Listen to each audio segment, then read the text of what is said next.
Je suis Jérémy, j'ai la chance et le privilège de vous présenter la nouvelle M4, donc la nouvelle génération qui va sortir commercialement parlant au mois de mars seulement, mars 2021. Donc on est 6 mois en avance. Et la M4 c'est la descendante finalement de la M3, ça vous parle? M3, elle est née dans les années 80, en 86 exactement. Et c'est une voiture qui a été mise sur la route pour pouvoir homologuer une voiture en compétition à l'époque. Donc finalement, la M3, quand elle est arrivée en 86, elle avait des ailes proéminentes, elle avait un aileron très typé course, c'était une voiture qui était vraiment très typée racing. Et il a fallu en homologuer 5000 pour pouvoir mettre sur piste le modèle de compétition. Donc finalement, M4, c'est la suite logique. On va voir si les gènes, si l'ADN est resté dans cette M, pardon. Je vous laisse déjà apercevoir à travers le voile les quelques éléments aérodynamiques et de carrosserie qui vont faire de cette M4 une voiture qui est vraiment très typée sportive, avec un fort caractère et qui est complètement décomplexée, on peut dire, pour ses 35 ans. En termes de design, en termes de motorisation, en termes de niveau d'équipement aussi, on le verra tout à l'heure à l'intérieur. Excusez-moi, on peut prendre Oui, vous avez le droit aux photos. Ouais. Est-ce que vous êtes prêts à la découvrir? Ouais. C'est parti.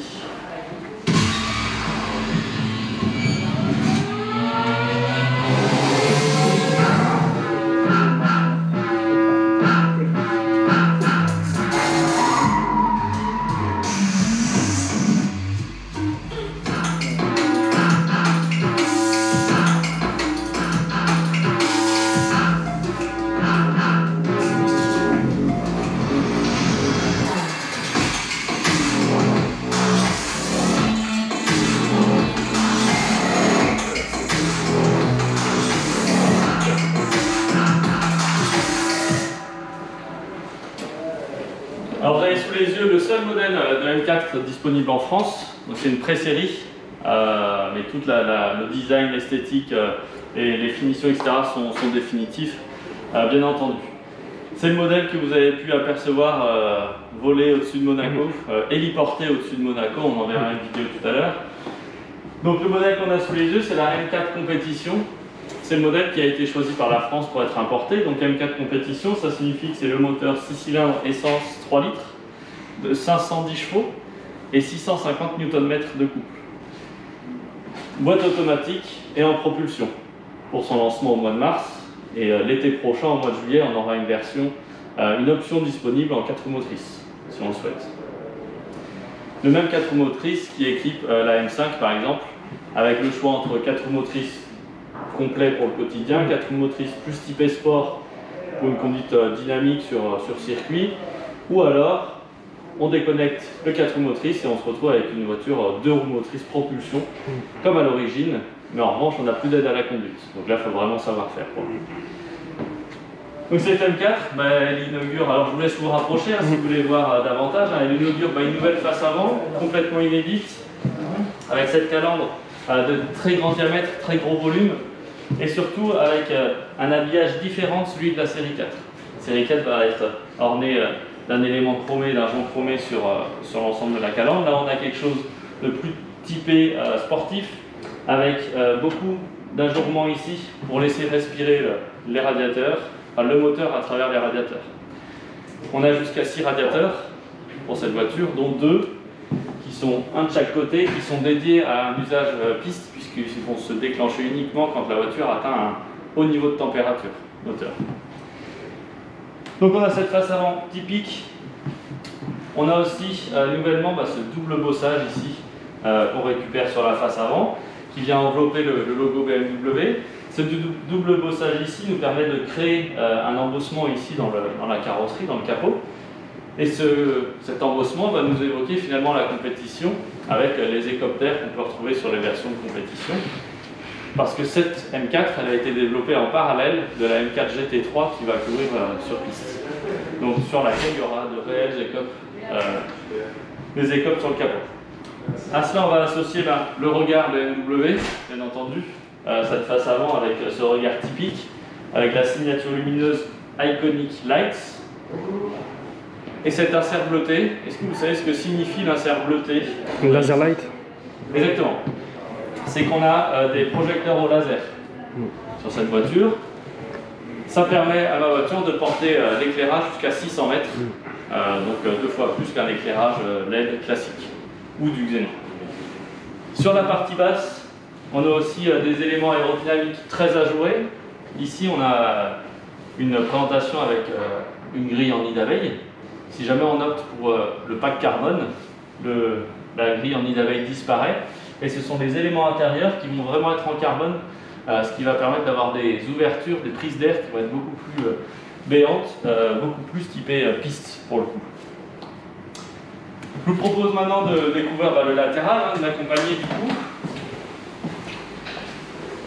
Et on va découvrir des ailes qui ont été élargies.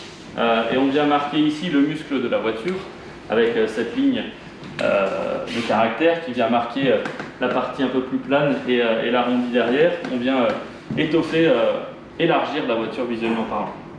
À l'avant, on va retrouver des jantes en 19 pouces et à l'arrière en 20 pouces. En option, ce sont des jantes en alliage forgé, en aluminium forgé. Qu'est-ce que ça signifie l'aluminium forgé finalement? C'est très simple, on prend un bloc d'aluminium et on taille dans la masse la jante et le dessin. C'est ce qui va nous permettre d'avoir plus de rigidité, plus de légèreté et surtout de pouvoir dessiner et d'ajourer au maximum, ici on le voit bien, chaque bâton et de dessiner en plus en 3 dimensions, donner un effet un peu tridimensionnel et donner de l'épaisseur à la roue. On voit bien le déport ici entre l'axe central et l'extérieur, ce qui nous permet de faire des designs très modernes et très typés. J'entends 19 à l'avant pour l'agilité et j'entends 20 pouces à l'arrière pour le passage de la puissance sur le train arrière, puisque 650 Nm de couple, il faut pouvoir les maîtriser au niveau du passage de la puissance sur la route. La signature M4 compétition, comme on retrouve sur nos M8, nos M2, etc., vous avez pu voir à l'extérieur. Et une identité forte chez M, c'est le rétroviseur avec les deux branches de maintien du rétroviseur, donc que l'on retrouve ici. Et autre identité encore plus forte, c'est le toit carbone. Le toit carbone, il est de série chez BMW, et en plus on vient travailler ce toit avec ces effets d'aileron ici sur la partie haute pour marquer du muscle sur le haut de la voiture. Alors on met des toits carbone de série sur nos M pour une raison, c'est qu'on allège les parties hautes, donc on va abaisser le centre de gravité et on aura une voiture qui sera plus agréable, plus maniable, notamment à haute vitesse pour les passages de virage. Je vous laisse poursuivre. Et alors là on a un sol noir laqué donc, qui se marie avec le bas de caisse qui est noir laqué aussi, donc il n'est pas forcément mis en évidence. Mais ici finalement on vient cintrer, on vient marquer les parties basses de la voiture et les élargir pour la poser au sol. Voilà, marquer le côté dynamique et de la stabilité. On retrouve la même ligne de caractère qu'on avait à l'avant pour marquer l'élargissement de l'aile arrière. Et puis on va terminer sur la face arrière de notre M4 avec la signature d'identité forte des M. C'est les 4 sorties d'échappement qui permettent d'identifier au premier regard une BMW M avec 4 sorties d'échappement, ici généreusement dimensionnées en plus. Et on peut voir dans le reflet au sol que ces 4 sorties d'échappement sont vraiment fonctionnelles pour le coup. Elles sont intégrées dans un diffuseur, noir laqué lui aussi, et ce diffuseur vient s'étendre très largement au niveau du bouclier pour étirer visuellement la voiture, lui donner de la force encore une fois.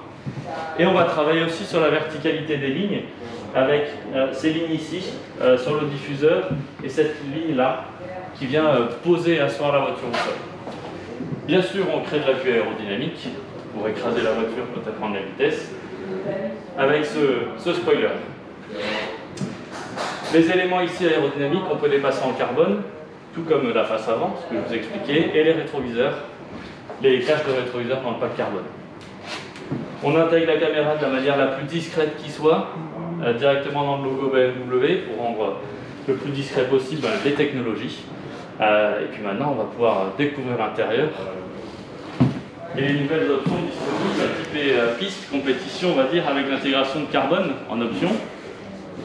Mais surtout, on a les nouveaux sièges M-Carbon qui sont disponibles. Alors ces nouveaux sièges sont très ajourés sur le côté ici au niveau de l'assise, au niveau du dos, au niveau de la partie haute du dossier. Ça va nous permettre de gagner 9,2 kg par rapport au siège standard. Donc en termes de performance, on va avoir un vrai gain là-dessus.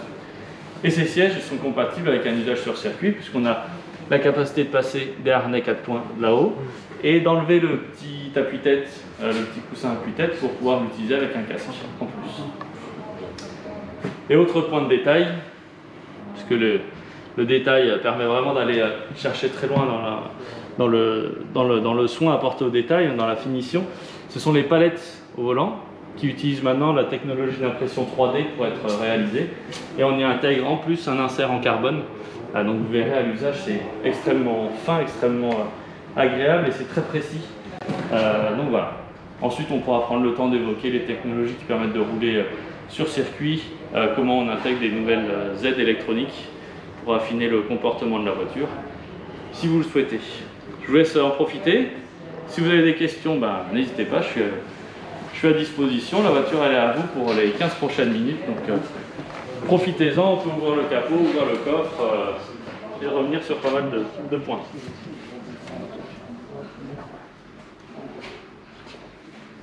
Et du coup, je vous ai mis la vidéo avec le décollage en héliportage de cette EM4. Ouais. Oui, ouais.